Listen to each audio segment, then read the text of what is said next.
Paul is not just of noble birth, and the result of many generations of selective breeding by the Bene Gesserit order, of which his mother Jessica is a part. Still, Paul is also being trained by the finest teachers in the science of human mental computation, a role known as a Mentat, but also by some of the finest military minds in the universe, in both strategies as well as physical combat with the weapons of the day. His teachers, Duncan Idaho and Gurney Halleck, are some of the highest-ranking members of Duke Leto's private family military. Of course, Paul's been receiving lessons in the Bene Gesserit way from his mother, Jessica, since birth. The same mystical and allegedly religious training that leads many in the universe to refer to the women-only Bene Gesserit order as witches. Welcome to Decode Dune, an exegesis of the Dune Universe. Thank you for joining us again. We're obviously Mike and Jeff here at Decode Dune podcast. Hey. So obviously that was a pretty epic read from our very talented voice actor, David Mickey. Pretty good sense of where we're going with things today. I think maybe just a quick summary of where we left off might be in order. Obviously, we have started off on Caladan. Paul went through the Gom Jabbar test. We meet the Reverend Mother Mohaim. We know about Jessica. She's a Bene Gesserit. He goes through the Gom Jabbar test. In chapter 2, we learn about the Harkonnen plot, basically their plan to retake Arrakis from the Atreides immediately after the Duke takes over, how he plans on going about that using the doctor in the Atreides family, Dr. Yue. The Emperor's Sardaukar, which is kind of his special crack troops, will be put in Harkonnen uniforms so as to not make it appear that the Emperor is involved in this. And then we're back to Caladan. We see that Paul has prophetic dreams. We learn that the Bene Gesserit has very specific plans for Paul, none for his father. We see the seeds of discontent kind of sown between Paul and the Bene Gesserit.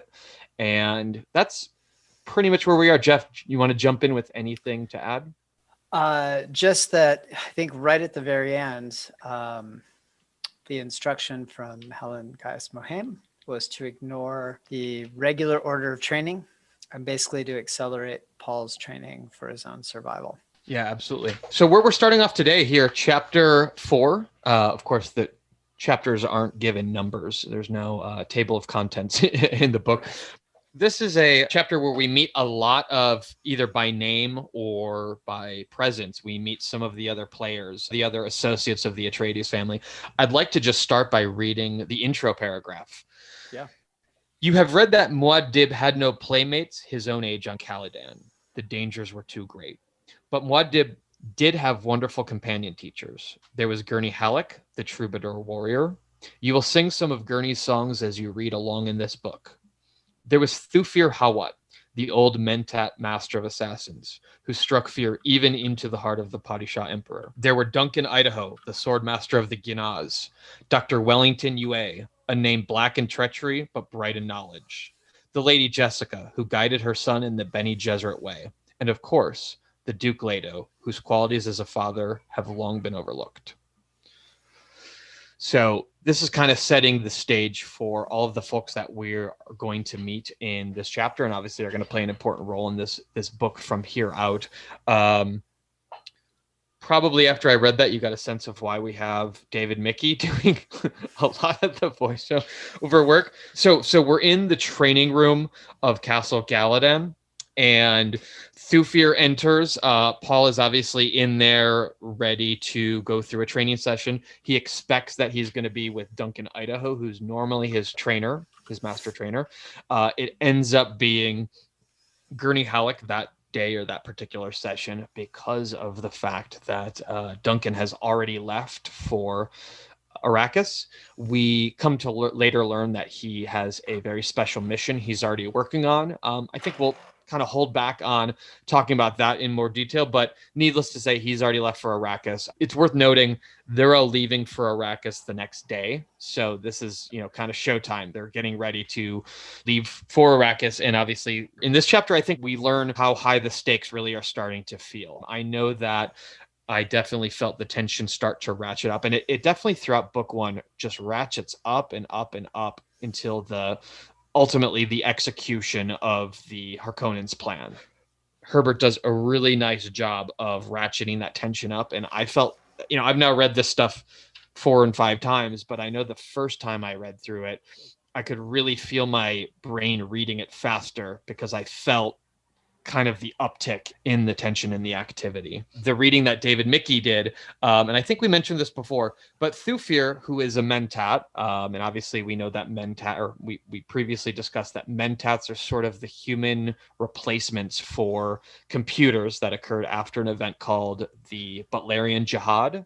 You could find out more about the Butlerian Jihad sometime in the near future when we do a breakout episode exclusively available to our Patreon supporters. That's right. Worth mentioning, I was meaning to mention this before. So David Mickey has done these 2 really great intros. I wrote them as a synopsis. The entire reading, it's about 6 or 7 minutes long, really high quality with the soundtrack, is available exclusive to our Patreon supporters.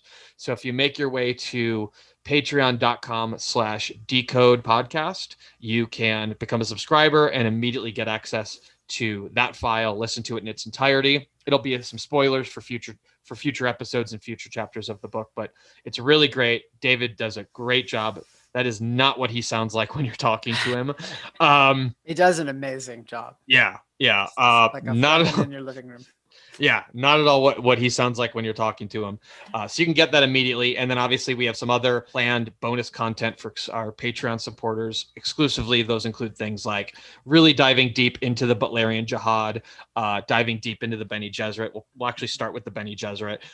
Probably some other things like the feud between the Harkonnen and the Atreides. It's kind of worth mentioning when this was my feeling. When you're reading this book, you're going to say, where's the backstory? Where's the added context? I want to know so much more. And a mild critique I think I have of Herbert is it doesn't come in a lot of cases. It doesn't come to the level of detail that I would hope for. But there are, in fact, supplemental things out there. And Jeff, maybe you want to talk about maybe Brian Herbert's works or the encyclopedia we got. Oh yeah, Brian Herbert has written many, many books. Some by himself, some with others. Really trying to flesh out. So very similar to Christopher Tolkien, really trying to flesh out the work of his father. He's a remarkably committed author and has done quite a bit. So it's definitely worth checking out. But we're really talking about huge spans of time, tens of thousands of years. And so because of that, both leading from the past to the present moment and also moving forward from the present moment as we go through the books. And so there's a lot of jumping around in time. It's quite a big universe, and it's also quite a big time frame that we're dealing with. There's just always hunger for more detail. And in certain areas, there's tons available, and in others, sadly, there's less. Just to round this out, really deep diving into the Bene Gesserit.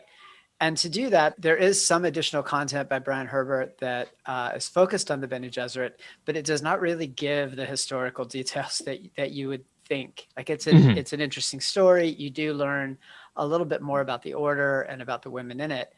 But what I found useful was really going to source materials for their for the religious frameworks.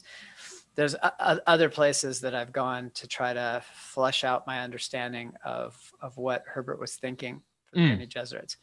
It's very complicated, and I don't want to give away much here, but the central goal is a shared goal across both the good peoples and the bad peoples. And that makes it the most interesting because they go to war with each other, sometimes with high moral ideals.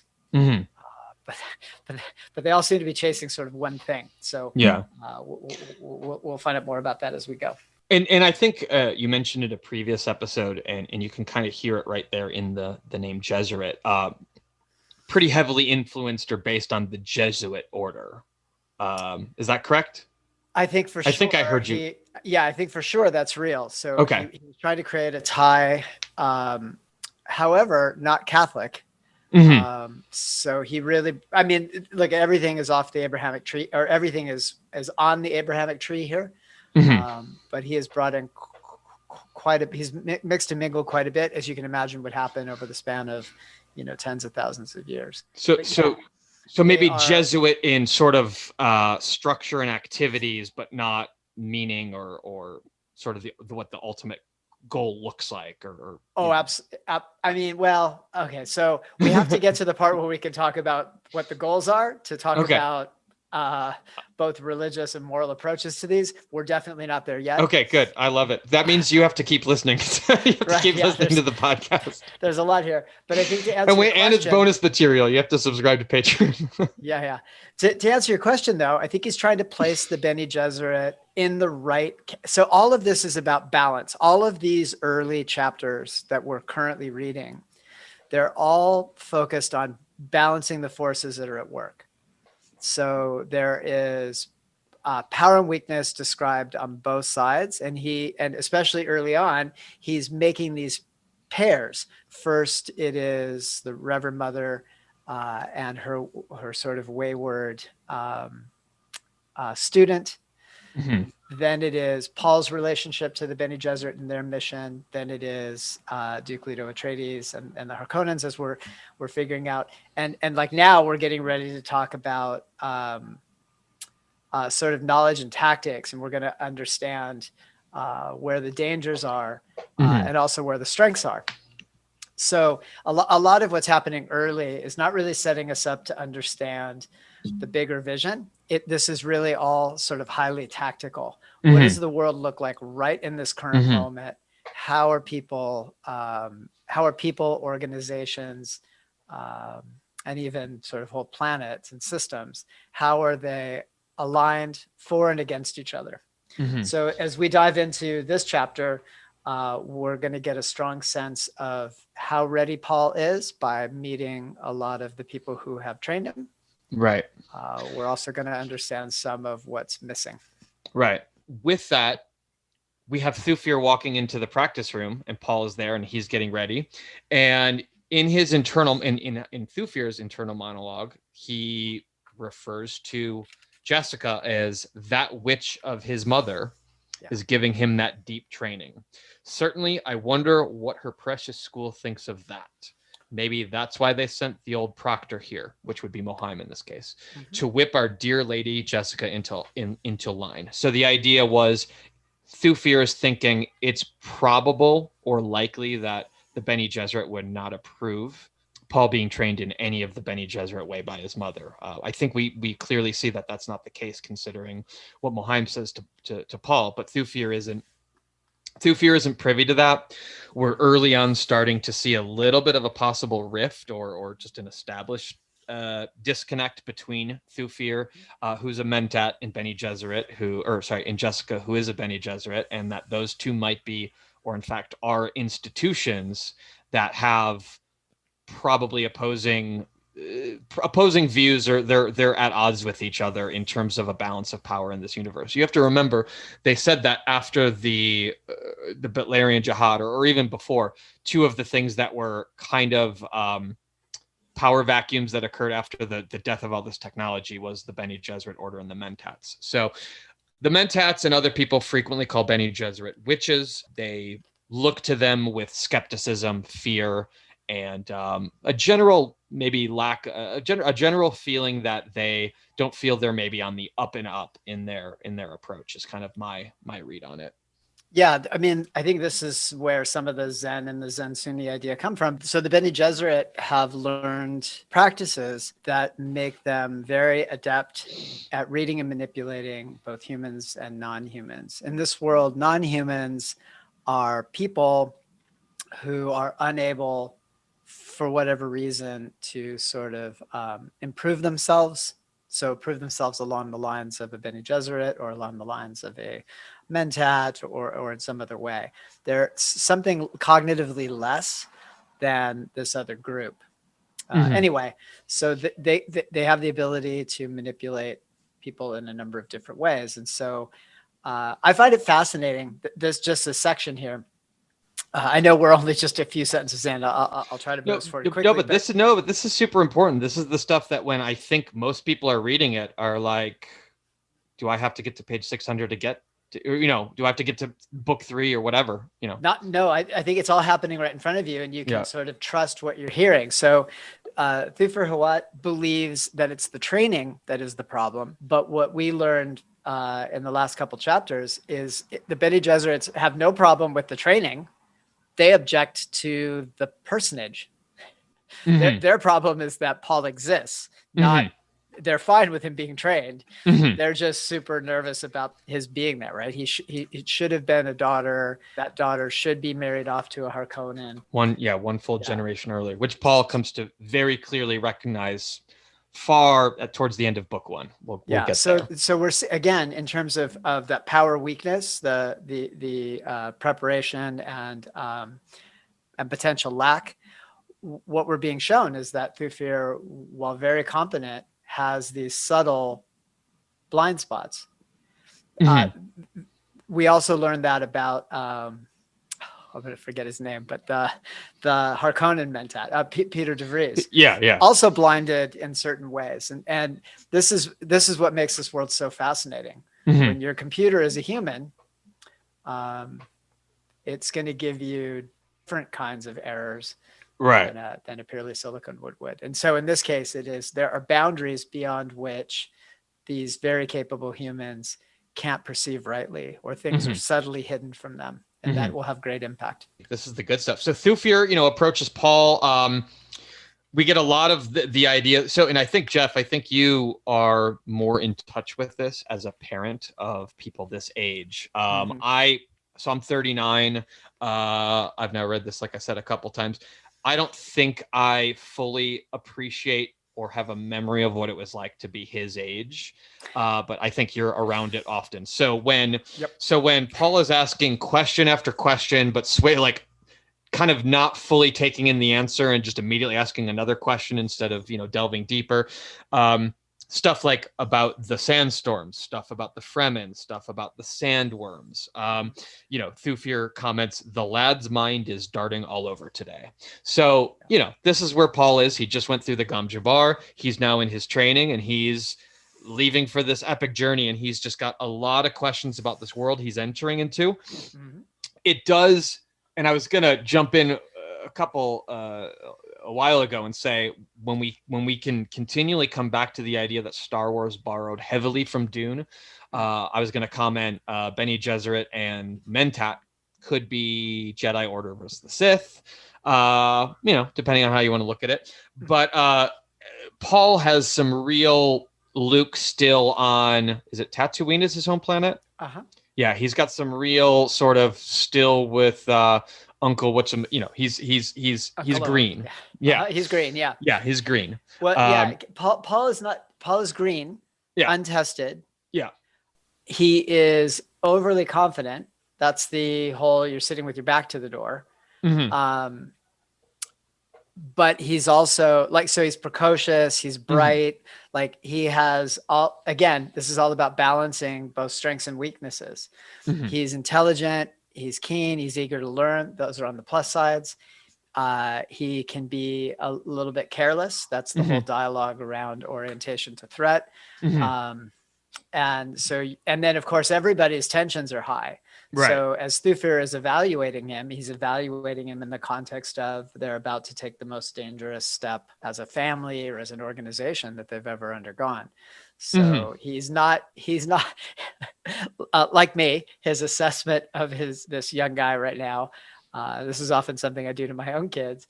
It's a little bleaker than maybe it needs to be. But of course, the internal idea is that it's somehow for their own good. Yeah. So is it a fair assessment? I'm not sure. Is it accurate? Again, not sure. I mean, it's accurate in its rough groupings. Yeah. But all we're really getting is a sense of that sort of SWOT analysis of Paul, right? Yeah. Which for those not in the marketing or business world is strengths, weaknesses, something, and threats. What's the A? Strengths, weaknesses in the SWOT analysis. Yeah. What is it? Hold on. Let me just go. Well, yeah, while you're Googling that, I'm not talking about your kids, but I saw a meme yesterday from like a dad. It was like a dad Twitter that was saying kids think growing up it's and opportunities. opportunity. Oh, so yeah, it's opportunities and threats. Okay. Yeah. Strengths, weaknesses, opportunities, threats. That's what we're getting with Paul here. Right. The meme I was going to say was kids think growing up is awesome and they can't wait to do it. That's how dumb they are. Thufir's, so Hawat's really trying to send the message home that, and I think this is why the book is called Dune. Not just the Atreides saga or whatever the hell it could be called. He's saying, he's really saying the planet of Dune, Arrakis, is a big character here. It's not something you can take for granted like Caladan and just live your life. Hawat nodded, thinking, perhaps I'm doing it, getting across to him the importance of this planet as an enemy. It's madness to go in there without that caution in our minds. Right. So that's a major element of the conversation they're having. If you want to jump in with the initial inspiration was a report that Brian Herbert was doing, or he was a newspaperman, a reporter back in the day, about this dune field. That and ecologists were using grasses to slow the erosion of the dunes.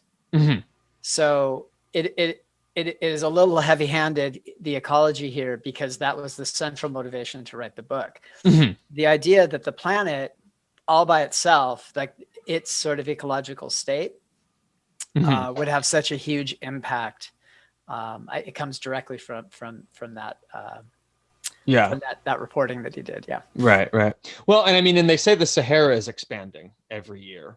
Oh yeah. This is also this is the time that, was it Rachel Carson? This is a time in America, it's 1965, when people are really waking up to the importance of ecology in our lives. Yeah. You remember, like when I was a kid, the little kids used to run behind the DDT truck, just spraying insecticide. They'd be like, this is great, right? Yeah. So everything was made out of asbestos because it was flame retardant, right? Just all these ridiculous things. So, right. Lead paint was delicious. Right.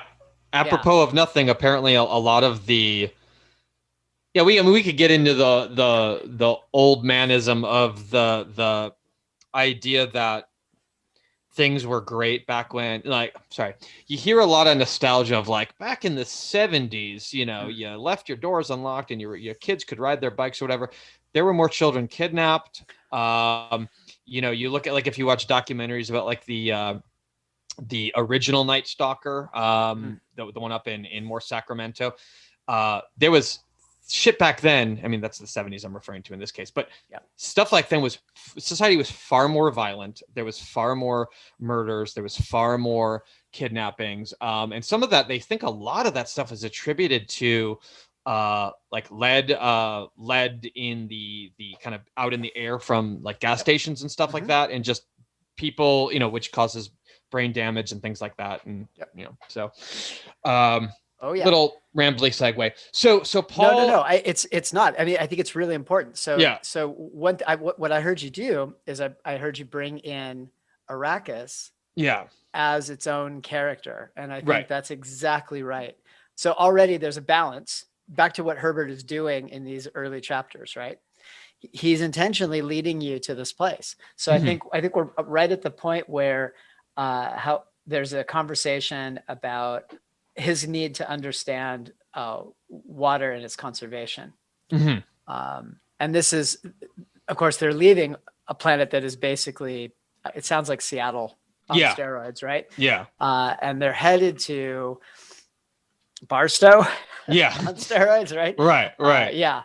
So he's not going to paint the same picture for Caladan because it's unnecessary. But Dune is its own force. It has its own shape. Yeah. And will govern what's happening in these books for several books to come. I mean, we're not on Arrakis yet, but just while it's fresh on my mind. So we're here in Los Angeles on January 17th, 21. And it went from like nice 60-degree days, even a little cooler in the morning, to the last couple of days have been more like 90 degrees, 88 degrees. You can't have temperatures like this without some degree of preparation for it. Like, I made the mistake of, air quotes, acting like normal, like acting like it was 65.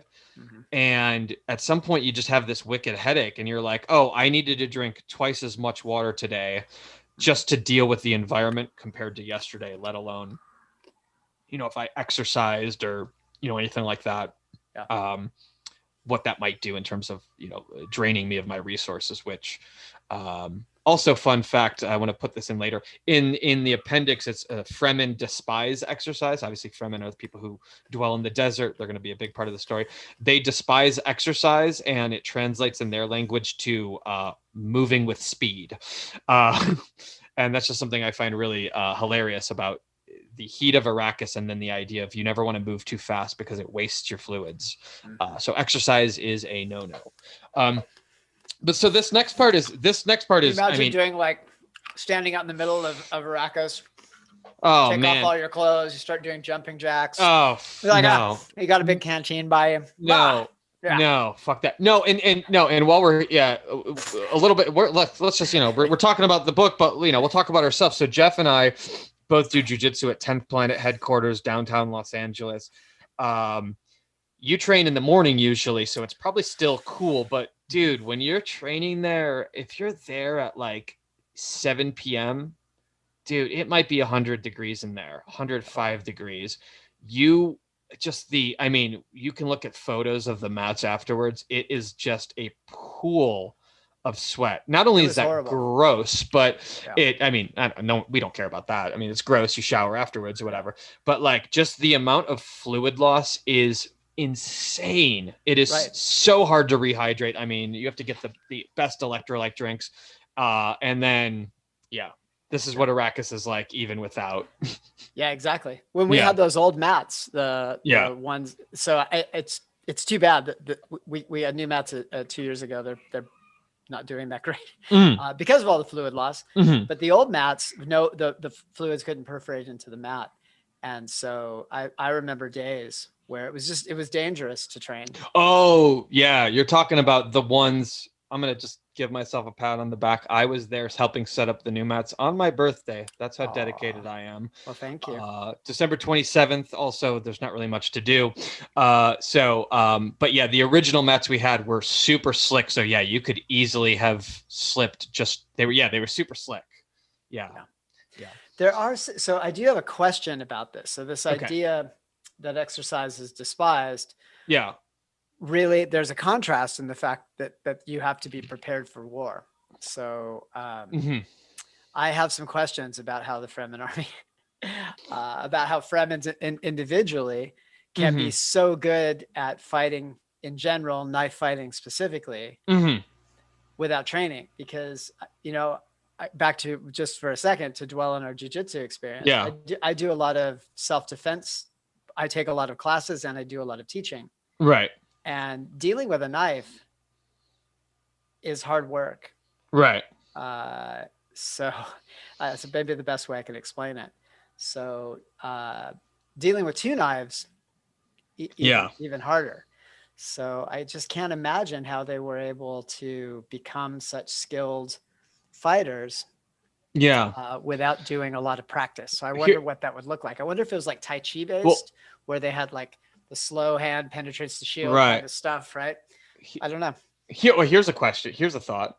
So this is just in the appendix. It says exercise. Yeah.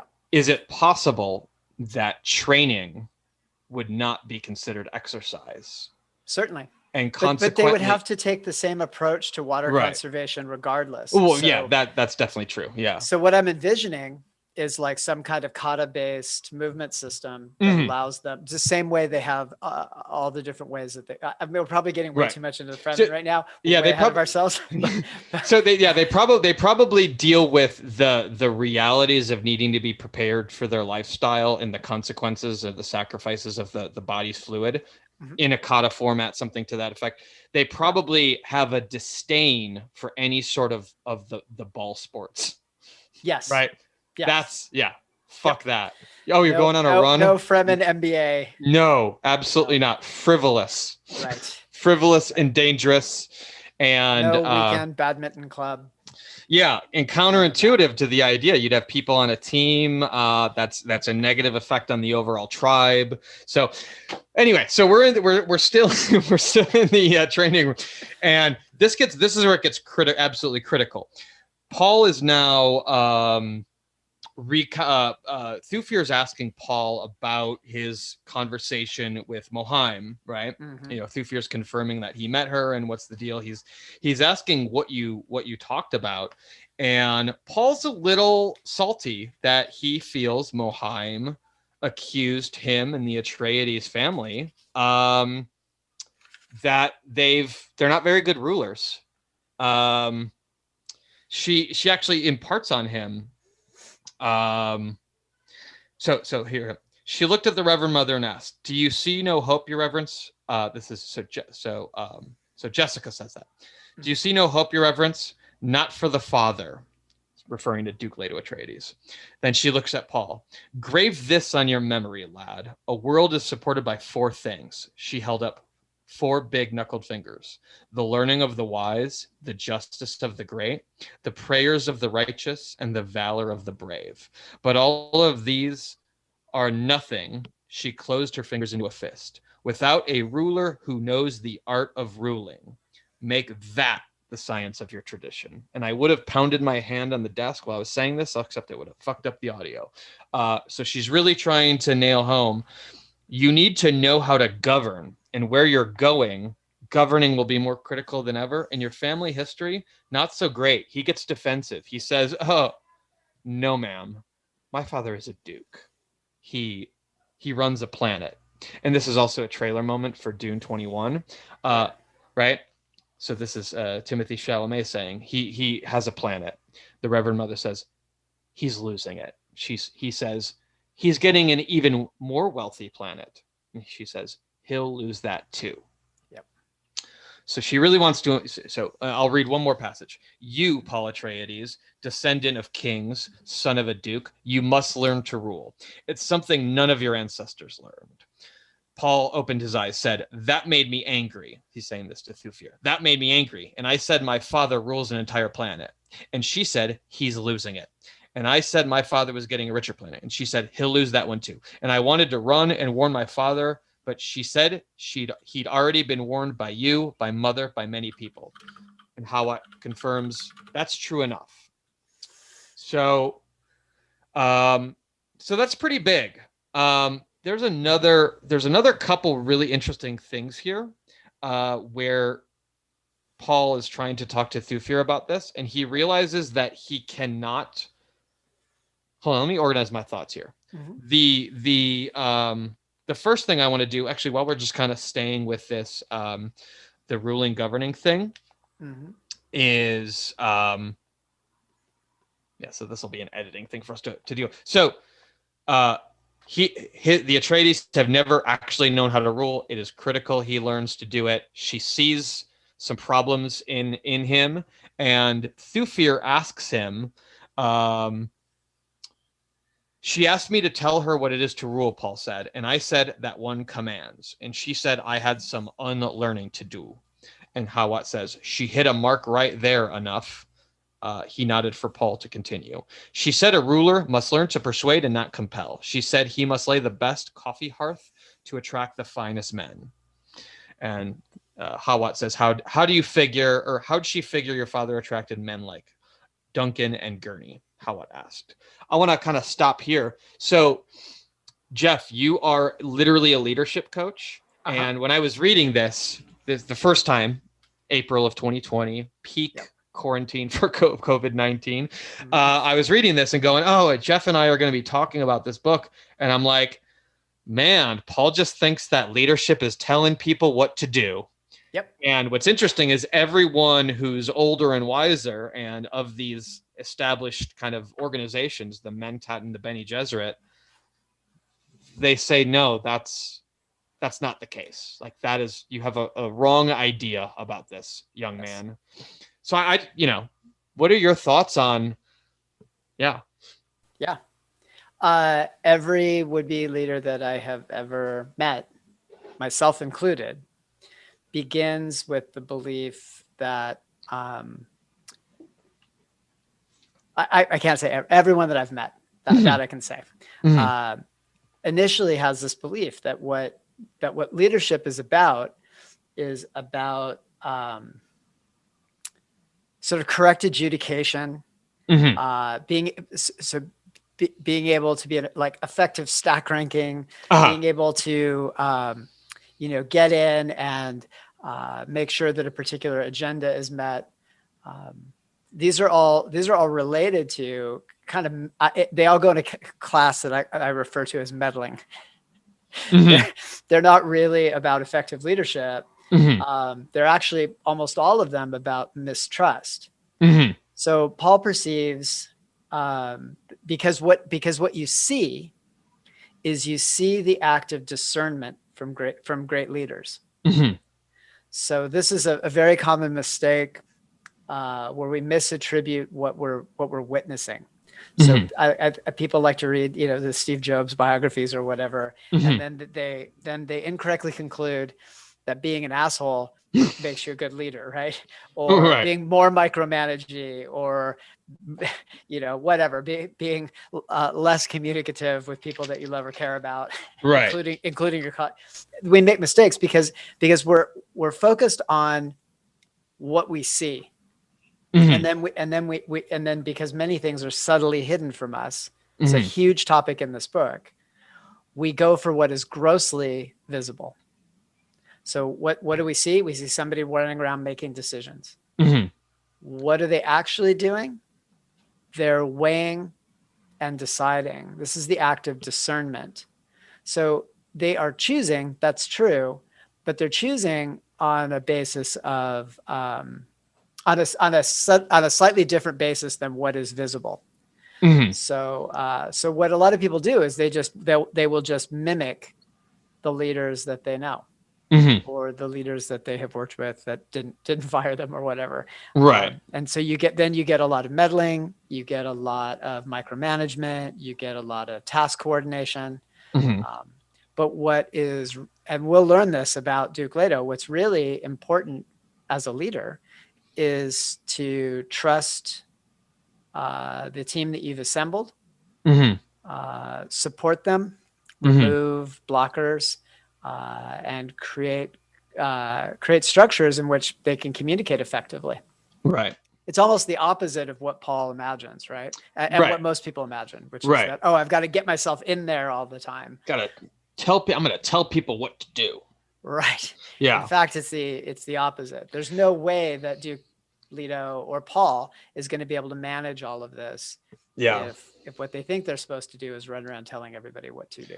And there, I don't want to get too far ahead. I can't wait to talk about the Duke Leto because I like him, and to what degree he did or didn't fuck up, to what degree some of this was just well beyond even a skilled leader's ability, just got outplayed by a master, all that kind of stuff. Go ahead.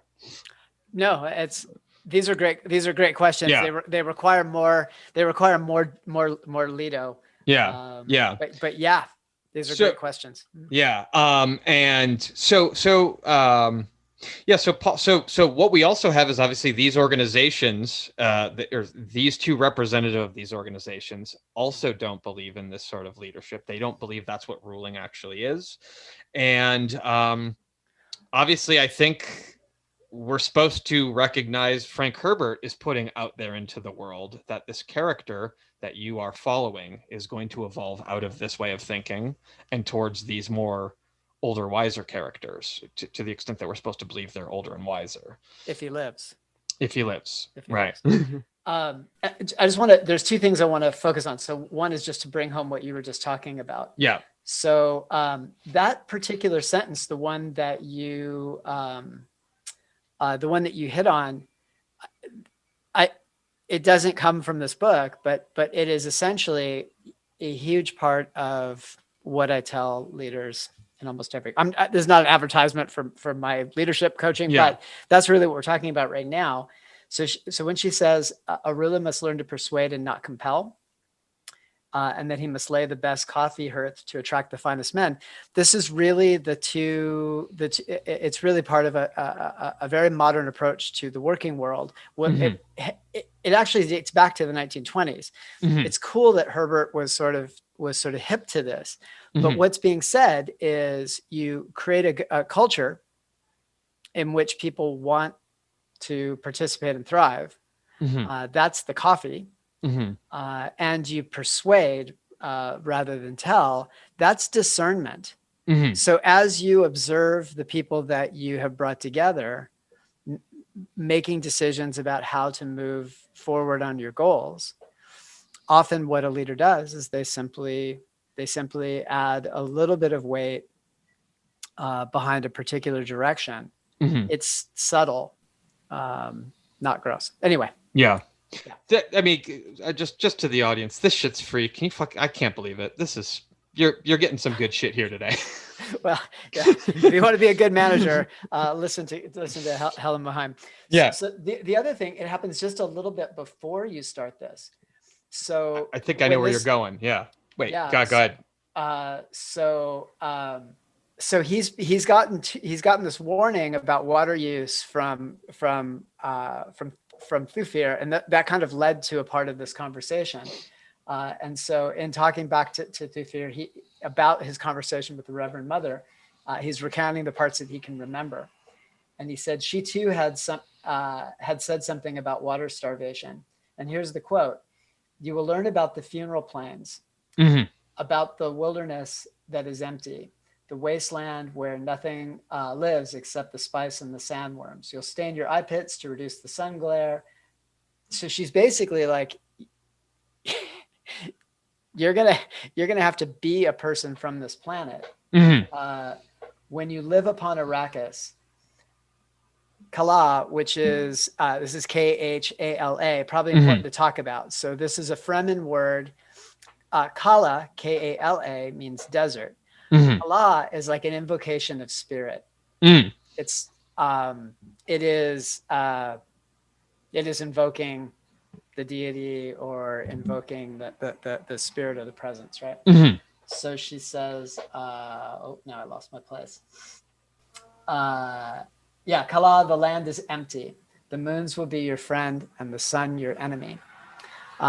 This whole conversation is, you could be great, right?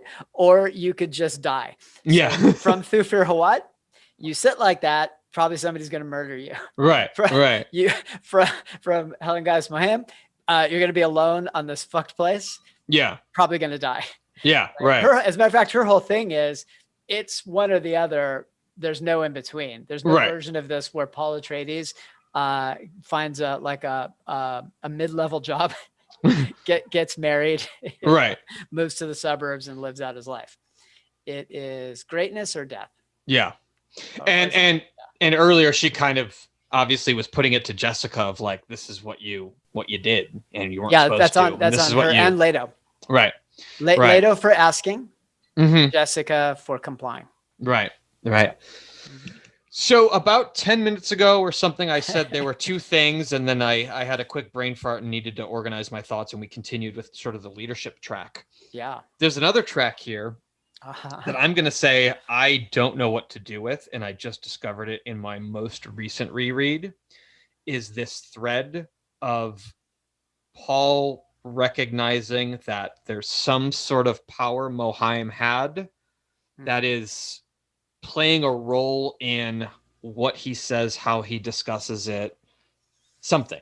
It doesn't sound like the voice, which I believe we've already talked about. Mhm. Oh yeah, when we were trash talking Star Wars and the Yes. Jedi mind trick. Yeah.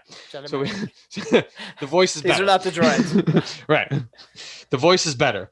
I don't think this is the voice though, but throughout the next couple chapters, you consistently are. I literally didn't even notice this the first couple of reads, or I just read past it. Is this idea?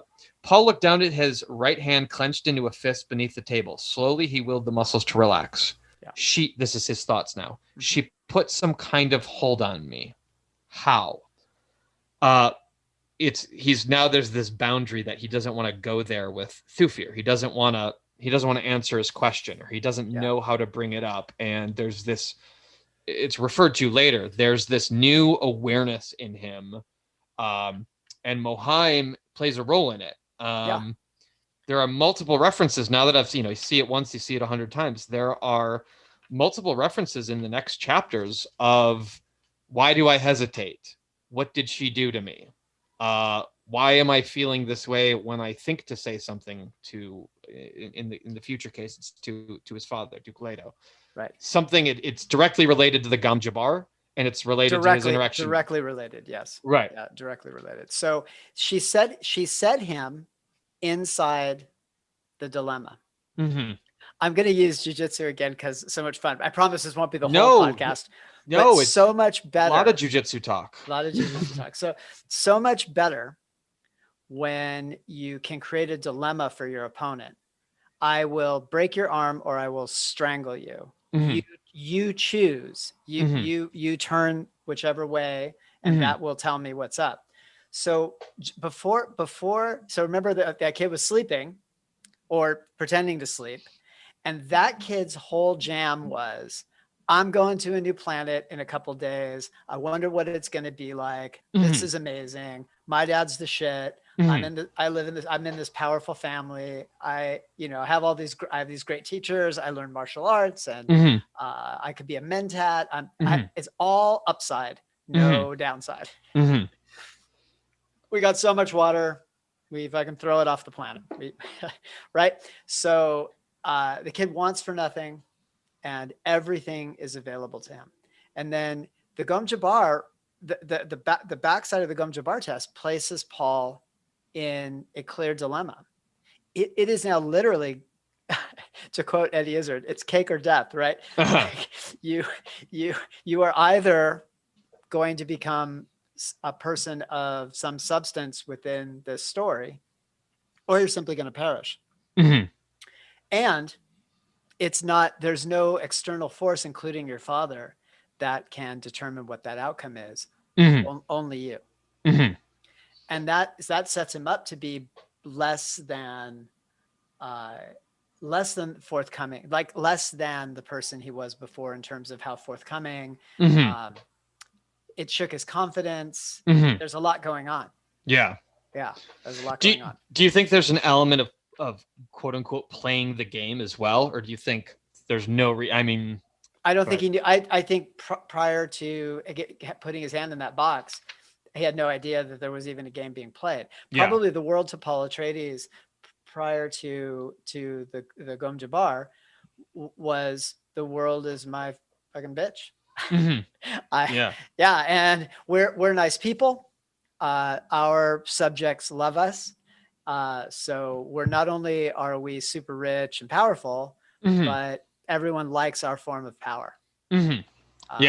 So like, there's just nothing but upside there. And now he's placed in a context where he will have to master skills that he was not really contemplating. And that includes his own survival in this new environment. So now everyone is both an ally, like all of his original allies are there, but Paul is learning that he has to be guarded. He's suddenly aware that he doesn't understand everybody's motivations.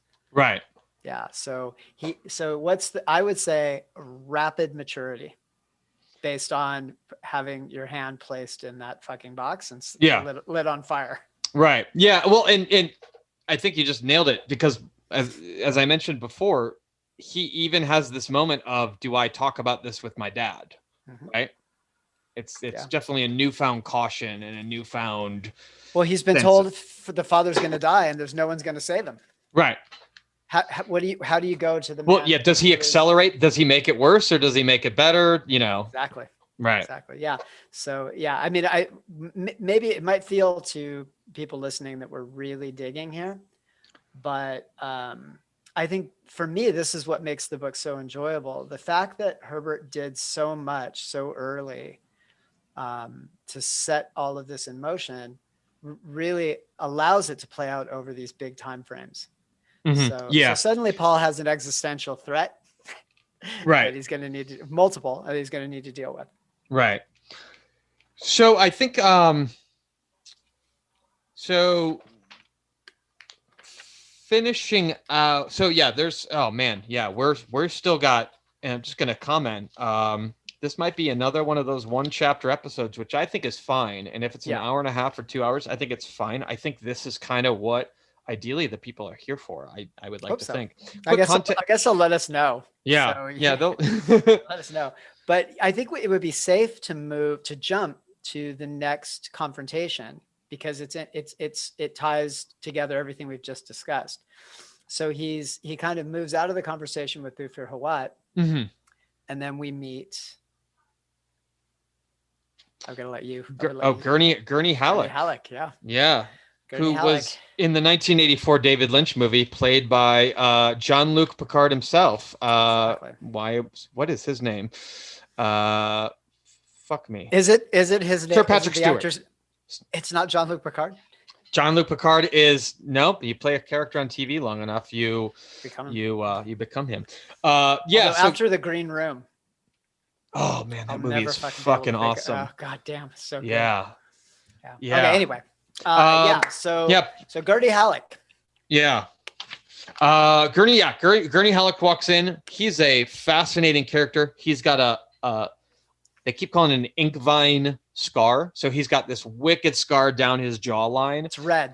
That's what that means. It's red. Yeah. Mm-hmm. He got it in a fighting pit against. Is it Feyd-Rautha or is it the Beast Raban? It's the Beast Raban. It's the nephew of the Harkonnens.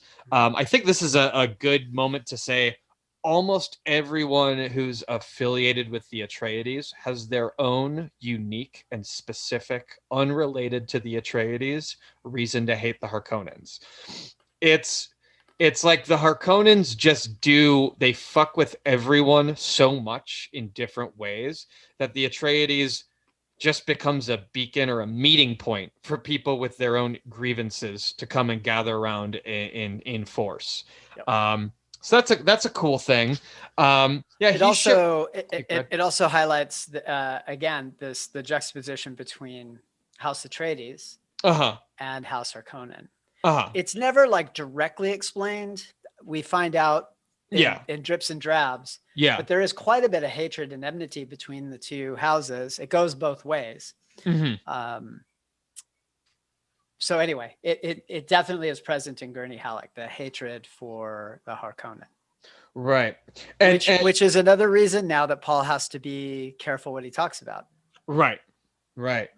So Gurney comes in. I think I mentioned this, but I definitely mentioned this before. Duncan normally would be the one training him, but Duncan has already left for Arrakis. He's on a special mission. Tune into future episodes to hear about that. But Gurney has just got a lot of personality. He, in addition to being maybe not a master trainer, but a master fighter, I guess you'd call it, is also known for playing a stringed instrument called a balisette. Mm-hmm. He likes to sing. He's got different songs he likes to sing. Some of them are a little bawdy. Some of them are a little bit more traditional, if you will. And I think this is where, I assume this is where you want to go with it, Jeff, this is where we learn about the combat and sort of the action of the world and sort of, you could say, the ramifications of the Butlerian Jihad, et cetera, et cetera. Basically, this is not a situation where everyone has laser guns. There are laser guns. There are laser guns, yeah. But for a lot of the fighting situations, it's got like a medieval times kind of vibe. Mm-hmm. He has spent an incredible amount of time learning to fight with a rapier. They have a bodkin, which is sort of like it's generally a lot of times kept in a sheath. It's a smaller knife. A kinjal, which if you were to look at it, you would associate probably with India. It curves in the opposite direction of a katana. That's the best way I can kind of describe it. Slow pellet stunners, shield belts, and yeah, this is where they're going to do some one-on-one sword fighting, grappling, the whole kind of thing. And it'll really show that this is what a lot of the combat in this world is like. I think maybe I'll just kind of, oh, go ahead. Yeah, no. Yeah, this is a really, I think, interesting point. In these kinds of feudal systems, Yeah. So what he's being prepared for, there are two kinds of training. There's the training that their army receives. Mm-hmm. That's force on force with some hand-to-hand capabilities, right? Mm-hmm. But what he's being trained to do is he's being trained to fight the people who might attack him in the places that he is most likely to be. Mm-hmm. So he's not being trained for like trench warfare or open, right? Right? They're not spending a ton of time. Like if you join the military today, you'd learn how to throw a hand grenade. You would, you'd learn how to defeat obstacles. You'd learn how to operate a pistol and a carbine. Mm-hmm. Because those are the weapons you would, and probably you'd learn some self-defense. Yeah. There's a Gracie infantry combatives stuff, kind of infantry stuff, right? But what kind of violence was Paul or Duke Leto or any of these people likely to see? They were going to see violence unplanned. So not a duel between opposing forces, but it would be an ambush. Mm-hmm. And that ambush would by nature of the world that they live in, with a lot of scanners and people tasting your food and doing all this stuff. Yeah. It's just like feudal. I think feudal Japan is the right way to go, or to go back to the really any feudal country. So back to jiu-jitsu. Why jiu-jitsu? Because if you were at the home of a daimyo or someone of any significance in Japan at that time, you would enter the house unarmed. Mm-hmm. You would be seated on cushions. So traditionally start fighting from our knees. Mm-hmm. It upsets a lot of people to know this, but the reason we do that is because that was the first line of the most likely line of attack. Right. It's going to be off your knees. Right. Nobody goes into a street fight now and just sits down or sits on their knees. But in feudal Japan, you would likely be unarmed as well, and so the likelihood that someone had secreted a weapon into the castle high, and then the guards needed to know how to defend it, and then of course the individual princes, princesses, whatever, needed to have enough martial skill to survive if their defensive line doesn't do the job. Right. Yeah. Right. This was true for the Vikings, right? Mm-hmm. It's really true everywhere in history. The Mongols, like everywhere, right? All the way through Western Europe, and those modes of combat are very different. So they involve different kinds of weaponry. Right. What I'm thinking is it's even in here, actually. So if you go to chapter 44 of the edition of we're reading, there's a moment where, I mean, clearly when I say they're going to practice, they're going to sword fight each other, right? Uh-huh. So just jumping ahead real quick, it happens later that there's a moment where, because of Paul's increase, as a couple ways of looking at it. One, I mentioned that Frank Herbert, the writer, is increasing the tension, and I can feel it, and it gets increasingly exciting to a boiling point. Yep. Two, Paul's got a new awareness of the world. And then three, the point that Jeff Hackard just made, which is this is kind of how the shit would go down in Paul's life, most likely. There is a moment where there's a, let's hear. Paul fell back parrying. He felt the field cracking as shield edges touched and repelled each other, sensed the electric tingling of contact along his skin. This is his thought. What's gotten into Gurney, he asked himself. He's not faking this. Paul moved his left hand, dropped his bodkin into his palm from its wrist sheath.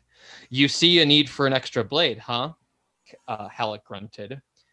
Is this betrayal? Paul wondered. Surely not Gurney. Yeah, he's asking himself right in this moment, am I about to be executed? Yeah. Is it possible that one of my father and consequently my most trusted people is bought off by presumably the Harkonnens? It could be other people, but most likely Harkonnens. And he's going, is this even possible right now in our training session? Is it possible that this could happen this close to home, literally or figuratively, Right. So, so this is the kind of thing he needs to excel at. We get some. It's also a thought, just to highlight what we were talking about earlier. That's also the thought of an adult. Furthers for me this idea that one interaction has really changed this kid. He's no longer. You can really no longer think of him as a kid. Yeah, he's still gonna act like a kid, but he's crossed that threshold. There's in Game of Thrones. There's a lot of. Or A Song of Ice and Fire. So we're talking about the first 3 books. Yeah, there's a lot of Catelyn Stark noticing Robb's changes as he goes on. And then he ultimately makes a very foolish error after sustained growth for a while, then makes a teenage type of error. We're talking about the marriage. And then obviously that's a good place for him to have ended. Hopefully I didn't spoil the Red Wedding for anyone. I can't fucking believe it. It's the only episode worth watching. Yeah. Actually, I do want to kind of break out and talk a little bit about warfare and stuff in this world, though. So I think we mentioned earlier, there's this concept that atomic weapons are kind of the utmost no-no. They, in fact, have what's it called? Well, they're not a no-no. No, every family owns them. Yeah. Right? All of the families of the Landsrad. Right. What I mean is, it is the purpose of atomics, the only acceptable use is defense against a species non-human, is what is understood. That's right. The Great Confederation, I believe, is the name of it, is the kind of the agreement of the noble families. So there are atomic weapons. Everyone has them. They're exclusively to defend humanity against an other, never against each other. That's why I meant by great big no-notes. That's an ultimate taboo. People will find out later, the idea is you hide your family atomics. They need to be located somewhere secretly, which I suppose is not that different than nowadays. We learn that, so when we talk about so let's talk about shields, laser guns, and ballistics. We can really quickly comment ballistics, i.e. regular ass bullets like people use today. Very rare. They are used once in the book, well, maybe twice, but definitely once in the book. It is marked or commented that this is rare and you're not going to see this often. It was done for a very specific strategic reason. We'll talk about that later. They show up in other books at other times, but very rare. It's very rare. Not the preferred method. Yeah. Right. So the reason I'm commenting this is me as when I was a first time reader, whatever you want to call it, is kind of absorbing this world. Not, and obviously it's far into the future. So there are laser guns in this book world, laser guns, but people aren't, guns aren't much of a thing is what I'm saying. Like way more people die of gunshots in America or anywhere in the world, frankly, probably than knife fights in this day and age. Obviously we hear about more knife fighting in places where there aren't as many guns as America, but nonetheless, guns aren't really a thing in this world. They're not, when I say not really a thing, I mean, they're not nearly as widely used. And then we have the technology of the concept of the laser gun and the shield. So the shield is, so in our trusty, I read the article about it on Friday night, and I'm just going to say it's particle physics, sciencey stuff that is beyond my ability to summarize or probably fully understand without reading yet another couple books. And even then, I don't know if it would be. So the shield basically is this. It wraps around your body tightly. So if you watch the 1984 Lynch movie, that was poorly handled, probably because of technology, special effects, all that stuff. It was like a boxy, weird thing. It wraps around your body closely and tightly. And there's this aspect of, even in this sort of more rapier combat, where the fast strike is rejected, and it is the slow blade penetrates the shield. Right. This is based on a concept called the Holtzman effect, which has in the world of in the Dune universe has 4 main effects. I believe according to the Encyclopedia of Dune, currently out of print, says that the 4th ramification of the Holtzman effect and most popular in the universe of Dune is the personal shield. And basically it's like I said, it's a particle physics thing where the shield needs to be permeous for obviously things like oxygen and what have you. Oxygen in carbon dioxide out, but obviously also needs to be able to reject. So certain velocities are blocked from entering the shield. It has to do with the way the atoms configure themselves at the moment of contact. And basically, this is I'm not doing a very good job sciencey way of saying that if you were to slash very quickly with a sword, it would, I believe it would bounce off the shield, but a slow... It wouldn't penetrate it, whatever it did. Right. Yeah. But a slow, a slower thrust, strike, etc., would penetrate. And so this is a facet of the combat in this world, which I don't really have much to say about beyond what I've just said, other than it's just one of those things that's just an interesting facet of Frank Herbert's writing in the Dune universe, is this idea that shields, stuff bounces off of them, so to speak, and then other things, if you do it right, will penetrate and kill you. So right. Well, to the extent that so there are some important things here. So in space opera, this is and in opera in general, these antiquated modes of combat are usually very prevalent, regardless of the time setting. So could be time appropriate, could be far in the future. In Seven Eves, which takes place, this is another space opera book, but anyway, in Seven Eves, it's almost all like space jujitsu, because you can't, like, if there's zero gravity, the repercussions of firing a gun could be lethal to many more than the individual firing. Also, it's just going to send you spinning, right? So this idea of slowness, it's interesting. There's a couple of things going on. So one is this tie to both the stands, like Kazakhstan, where like knife fighting is even the balisette. Like a dude should be able to wrangle a sheep, should be able to ride a horse, should be able to grab that little 3-string guitar and pluck out a tune, and also should be able to duel to the death with some kind of bladed weapon. Like those are the 4 man skills, right? Right. This is very common.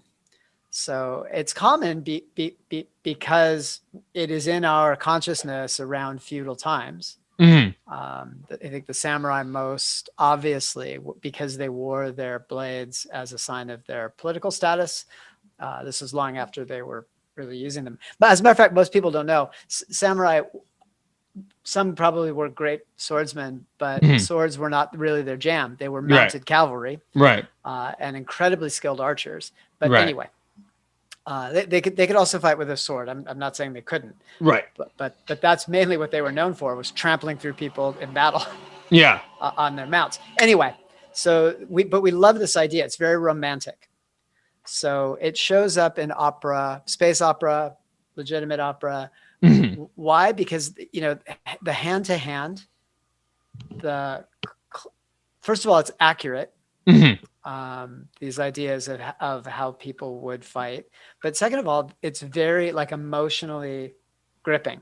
Yeah, it's like the end of Count of Monte Cristo.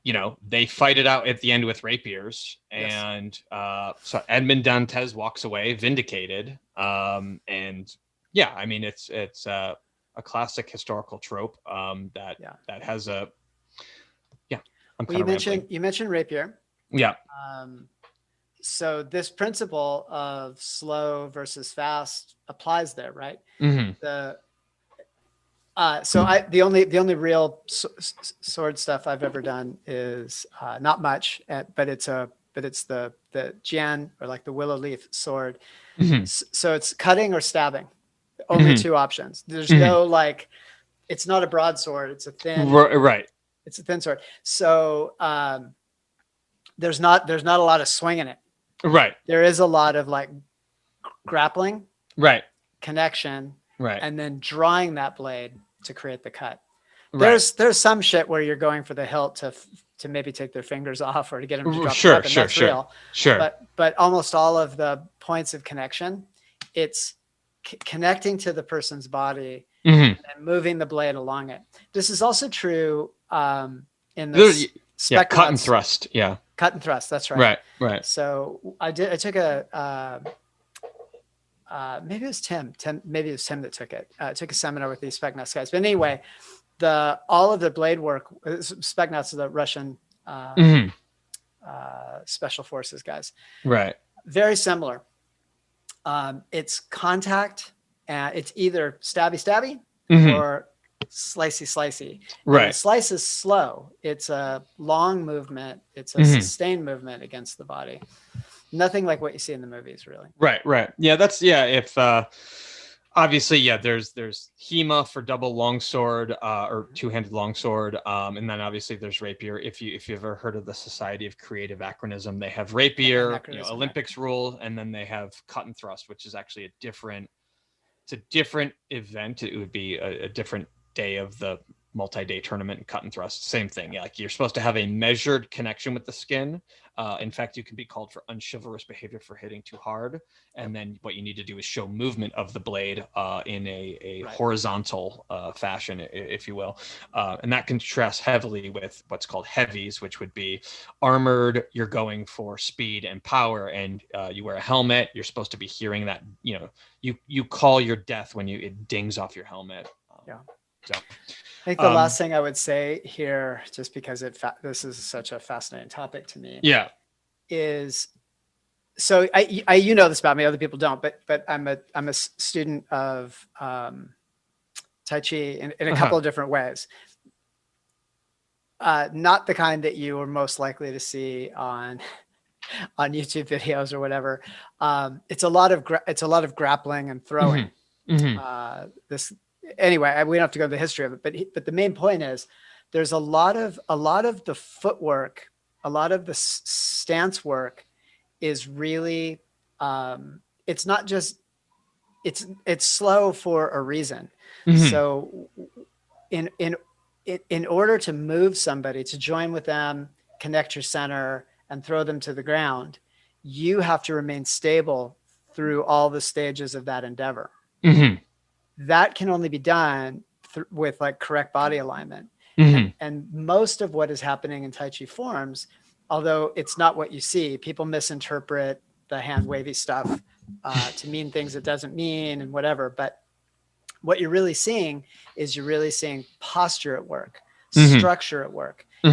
So there are really great examples where maybe someone has like double wrist control. And if you push into them, likely what happens is that, first of all, you're just raising let's imagine they're holding your hands downward. Right. Trying to raise your hands up won't work. Right. Moving them out sort of works, but you don't really ever get to a place that's advantageous. But if I squat, like my elbows are connected to my knees, and I get base, and then I move my hands, well, it's a whole different subject. Right. So I think there's a lot of this going on. There was, I think in 1965, still a lot of fascination with these ideas. Herbert seems like a man of the world. Yeah. So he's I think he's incorporating a little bit of all of the things that we've discussed into this approach. Right. And yeah. And so I read this book, I'm in the middle of reading this book on and off. It's called Well Met, and it's talking about the history of the Renaissance Fair, which started here in LA in 1963. And I believe it was 1963. That's what I'm trying to double check. Nonetheless, it was definitely earlier 60s.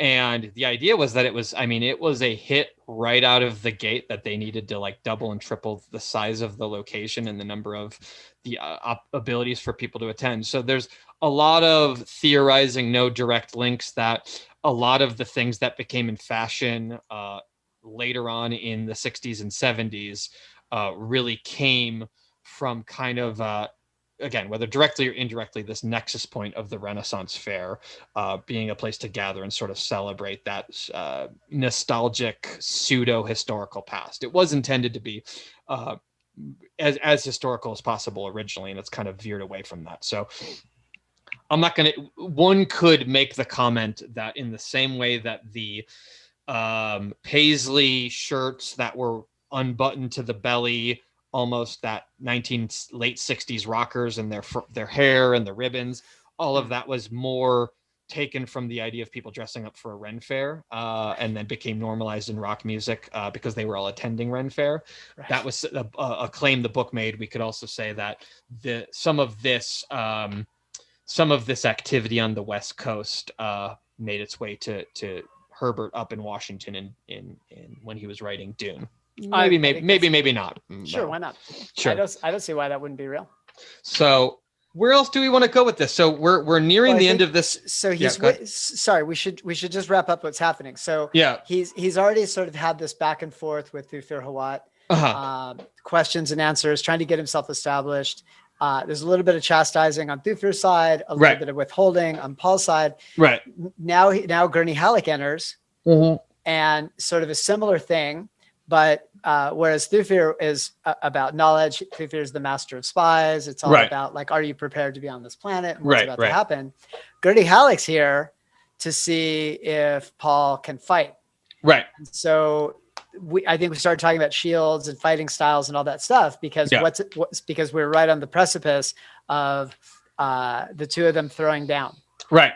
So they engage their shields and they start fighting. And I think where we branched off was the point where Paul was like, "Hey, wait a minute, maybe this guy's going to kill me." Right. So they enter into battle. Yeah. Oh, and just before that, they go one round, and Gurney wins. Yes. And Gurney's like, "You're a little lacking today," and Paul says, "Not into it.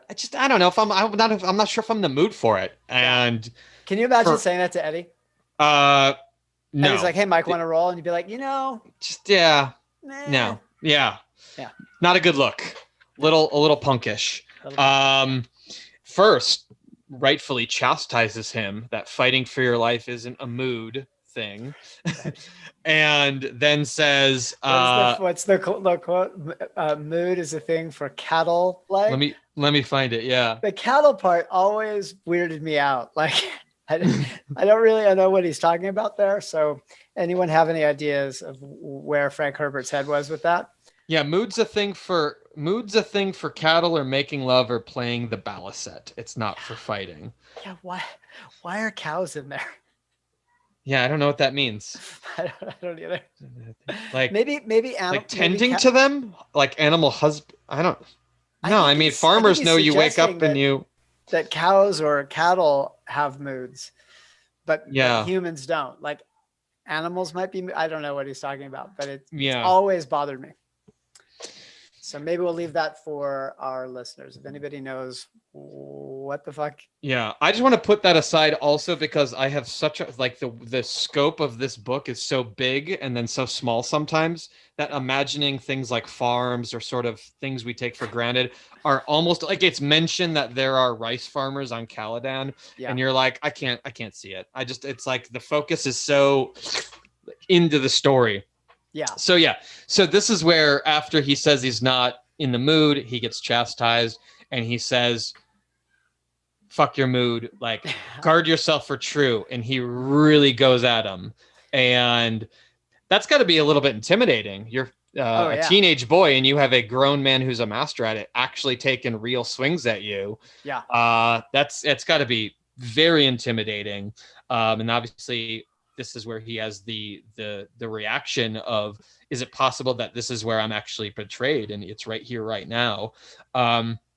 He fights, we get a little bit of hero's journey stuff where we see that Paul has tricks that he's learned stuff independently of his masters, which means he's taken on initiative for some of this himself.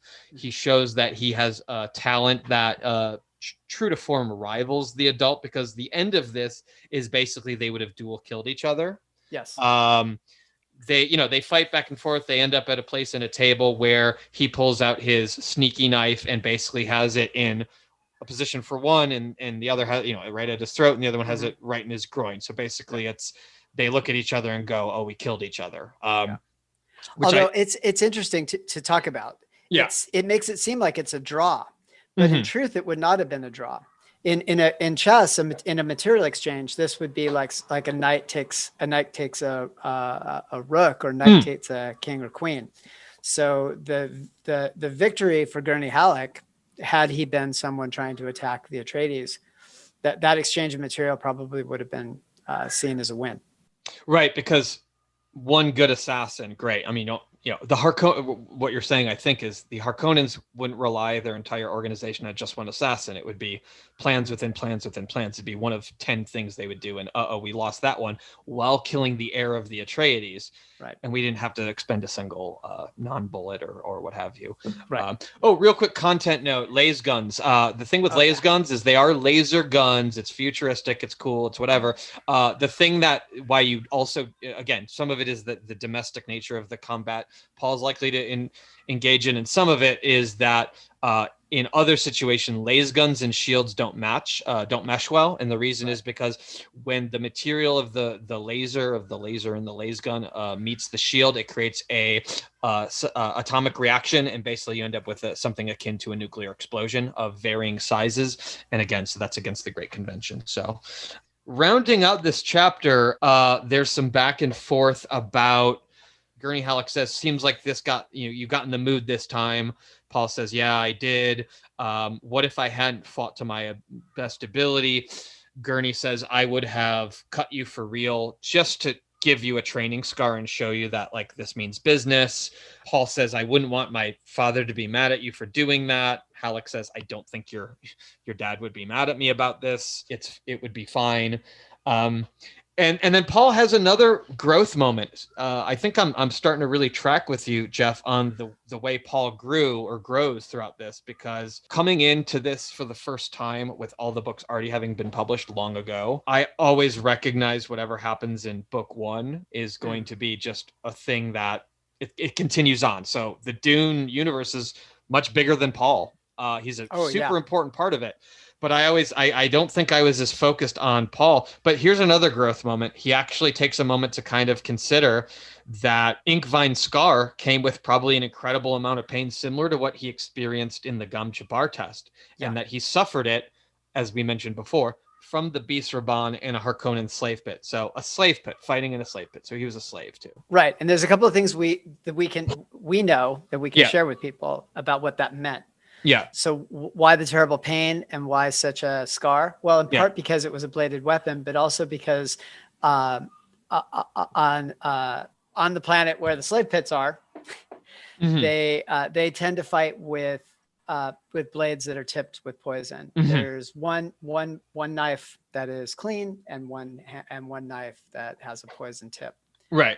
And so the poison, maybe not deadly, but excruciating. Just to tack on to your point there. So Halleck sees that he's been applying, that Paul has been applying himself and practicing and all these things. But Paul sees that he sees his own growth. And this is the way he describes it, right? I am the well-trained fruit tree, full of well-trained feelings and abilities, and all of them grafted onto me, all bearing for someone else to pick. So he's beginning to recognize his space in this political sphere the way an adult would analyze it, not the way a child would. A child would be inward facing, focused on all of their good works and what that says about them. What Paul is able to see now is how he has been shaped. And that's something that an adult understands. Okay. So there we are. This brings us, I think, right to the end of that chapter. That is exactly where we ended up. Gurney's emotional. That's a little character development for him. And that's it for this chapter. If only we had more time with Gurney Halleck. Oh yeah. Yeah. There's something about you read in the beginning of the next, when we say Dune is 3 books, I mean the next like full book that you would hold in your hand, which is Dune Messiah. You read in the foreword that Frank says something like the audience loved Duncan Idaho so much. And I'm like, how does anyone love any of these characters other than like Jessica Stilgar, maybe the Duke and Paul, because they don't have much screen time to actually really, but different time, different situation. Maybe Frank was just projecting. Anyway. Yeah, I think Frank had a little bit of a man boner for. Yeah. Yeah. With the things that happen later, certainly. I don't know where we're at in terms of, I think we reached a great point to have like cut the recording a minute ago. I just want to circle back. Oh, I was hoping we would end on man boner, but. Oh, I like that. I'm kidding. Yeah. No. I did want to circle back just to make sure, because I think we got pretty heavy in the middle. I don't know if you wanted to. I felt like this was like peak Hackert stuff, and that maybe we spent so much time on other stuff about Paul. The end of the exchange with, in memory of Mohaim and Paul. Stuff like, she said a good ruler has to learn his world's language, that it's different for every world. And I thought she meant... I thought we covered that really well. Yeah. We're basically saying you're being sent down to this planet. You're either going to be a star, or you're going to get snuffed. Right. A process cannot be understood by stopping it. Understanding must move with the flow of the process. I would, if you wanted to make a comment about Herbert's study of the Eastern religions and some of that kind of flow. We're going to get into Zen Sunni a little bit later. That would have killed us here. So I'm trying to balance how deeply I go. Yeah. And how the pace we're trying to keep. So right. No, that's why I'm I figured. Okay. Cool. More podcasts, better. Cool. All right, then I would say the recording. I think this episode's been done for a couple minutes now. Yeah, and scene. Like and subscribe wherever you listen to the podcast. And to hear more readings, become a Patreon supporter at patreon.com/decodepodcast.